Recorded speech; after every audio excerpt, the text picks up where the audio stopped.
Hi everyone and welcome to this video, part 2 of my opening repertoire, and it's on the Slav defense. Alright, let's get straight into it. So 1 d4, d5, c4, and in the previous video we looked at e6. In this video I want to look at c6, and this is where this is what's called the Slav defense. Just very quickly, it's called the Slav defense because it was popularized by top chess players that were of a Slavic descent. Okay, so moving on, knight f3, very standard continuation, knight f6. Now already here you have choices as white.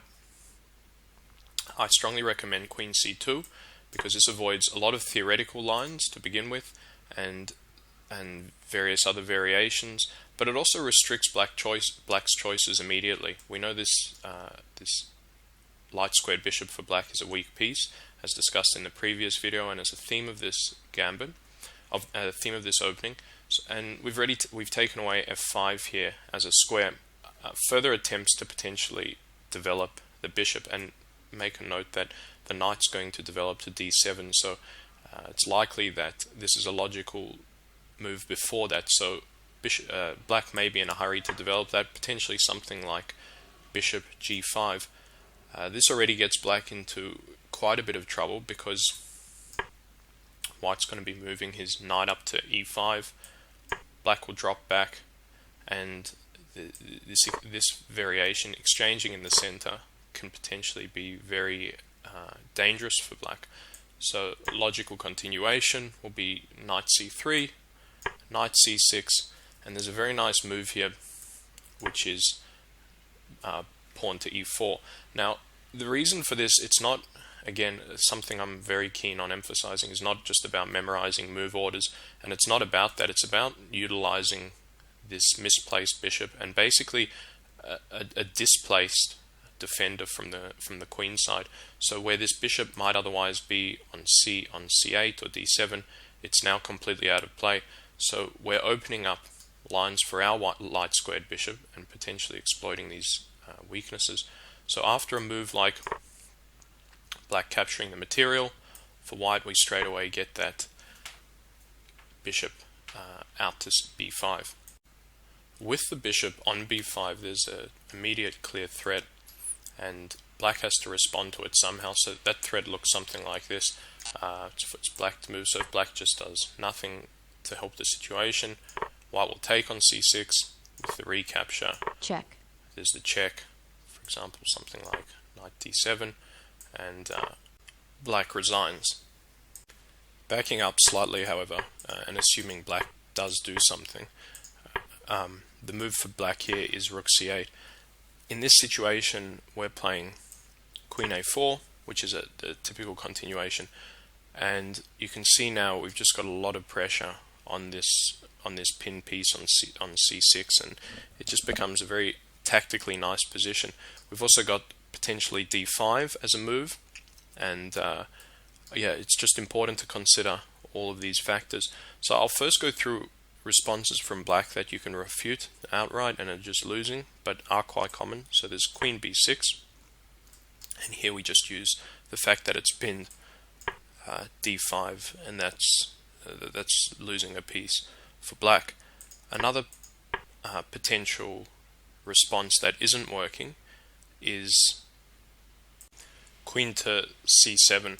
So the queen may attempt to go to c7, protecting this as many times, protecting the pin piece as many times as it's attacked.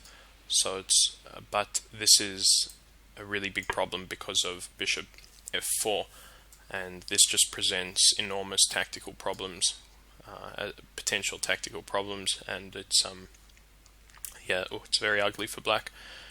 The final variation, which is probably the best variation for black, is playing a6, and in this continuation we see bishop takes c6 with check, b takes c6, and queen takes a6 here, and this is a very nice position for white. The pawn's hanging, white's also up a pawn, but there's no real need here, if you do get to this position, to take immediately.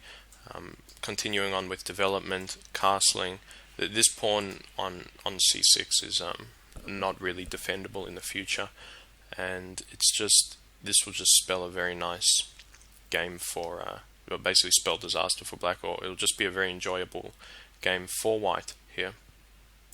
So that's how to exploit the misplaced bishop in the opening, and it's very logical stuff. You'll notice as well all the action happened on the light squares, c6 being a main square where that knight was pinned, and it's mainly light squared weaknesses that white was able to capitalize on through that stuff.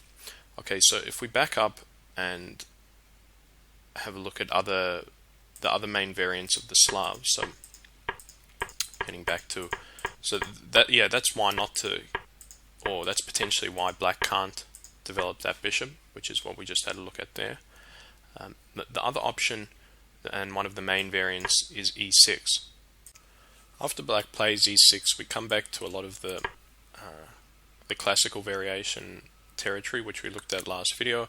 That's stuff like bishop g5, after bishop e2, e3, and this is a move actually I recommend playing immediately, because otherwise there's sacrifices, there's the gambit variations and stuff like that. So I like to avoid that, because I don't like those variations as much, and also it's less theory to learn.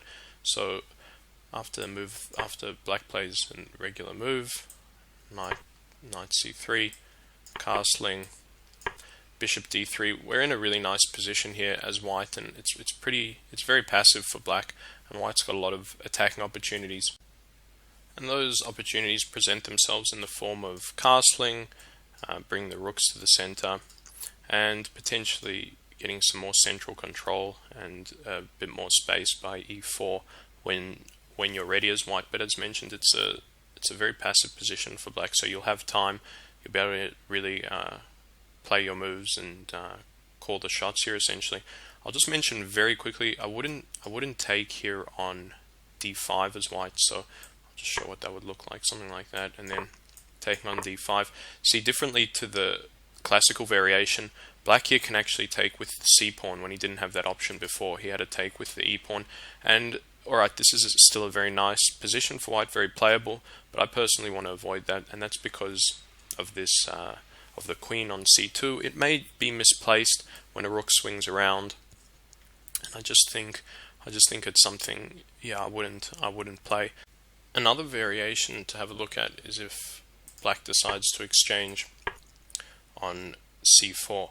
So back up slightly in this position a little bit earlier. So here there's d takes c4. In this position, queen takes, and here black's just going to continue on with development. Bishop f5, knight c3, e6, and on e6 we play bishop g5, bishop e7, and this sort of stuff, e3 here, this sort of stuff is very it's a very nice position for both sides.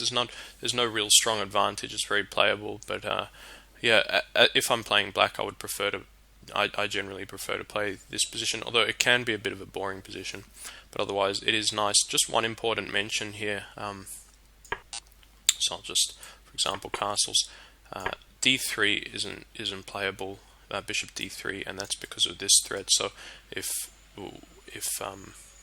the queen, if that's played and then b5, there's no way to keep contact with the bishop, so dropping back and black's going to win material there. Okay, so I hope that video helped. That's the main variations that we encounter with the Slav. So we've looked over the Slav and the classical. I've got a couple more videos to come, but that should cover so far quite a few of your games when you're playing 1d4. Hope you enjoyed it. Thank you very much.